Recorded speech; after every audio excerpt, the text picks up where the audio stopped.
వరదలతో ఏపీ అతలాకుతలమైన సంగతి తెలిసిందే. ఇప్పటికీ పలు ప్రాంతాల్లో భారీ వర్షాల కారణంగా వాగులు వంకలు పొంగిపొర్లుతున్నాయి. ప్రాణ ధన ఆస్తి నష్టం కూడా జరిగింది.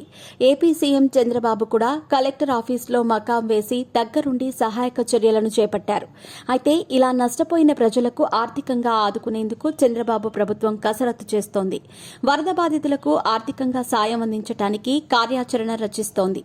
ఇప్పటికే తెలంగాణ ప్రభుత్వం కూడా వరదలతో ఇల్లు కోల్పోయిన వారికి 5 లక్షలు ఇందిరమ్మ ఇళ్లు ప్రకటించింది.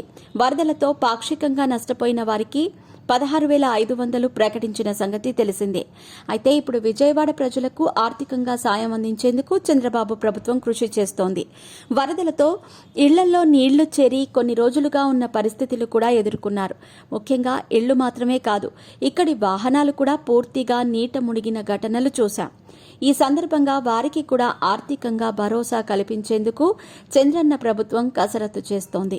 కాగా విజయవాడలో పాక్షికంగా నీట మునిగిన ఇళ్లకు 10,000, పూర్తిగా నీట మునిగిన వారికి 25,000. ఇక వరదల్లో వాహనాలు కూడా నీట మునిగాయి. అవి కూడా మరమ్మతులు చేయాల్సిన దుస్థితి ఏర్పడుతోంది. ఈ మేర వారికి కూడా ఆర్థిక సాయం అందించేందుకు 10,000 ప్రకటించనుంది. అంటే కారు, ఆటోలకు 10,000, 2 వీలర్ బైకులకు 3,000 ప్రకటించనుంది. అలాగే పంట నష్టం వాటిల్లిన వారికి కూడా ఆర్థికంగా ఆదుకునేందుకు చర్యలు చేపట్టింది. పంట నష్టం అంచనా వేసి తుది నిర్ణయం ప్రభుత్వం తీసుకోనుంది. క్షేత్రస్థాయిలో పరిశీలనలు జరిపి ఈ మేర ఆర్థిక సాయం ప్రకటించనుంది. ఈ సాయంపై రానున్న 2 రోజుల్లో స్పష్టత వచ్చే అవకాశం ఉంది. ఇప్పటికే వరద నీటి ప్రభావం తగ్గిపోయింది, కానీ ఇంకా బురద అలాగే ఉంది. ఫైర్ ఇంజన్లతో బురదను తొలగిస్తోంది ప్రభుత్వం. మరోవైపు ధవళేశ్వరం వద్ద గోదావరి ఉగ్రరూపం దాల్చుతోంది.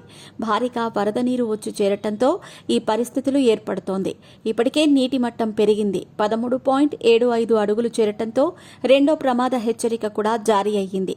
ఈ నేపథ్యంలో గోదావరి నది పరివాహక గ్రామాలు అప్రమత్తంగా ఉండాలని ప్రభుత్వం హెచ్చరికలు జారీ చేసింది. ఈ ఉధృతి నేపథ్యంలో గణేష్ నిమజ్జనాలు కూడా రానున్న 48 గంటల పాటు నిషేధించారు.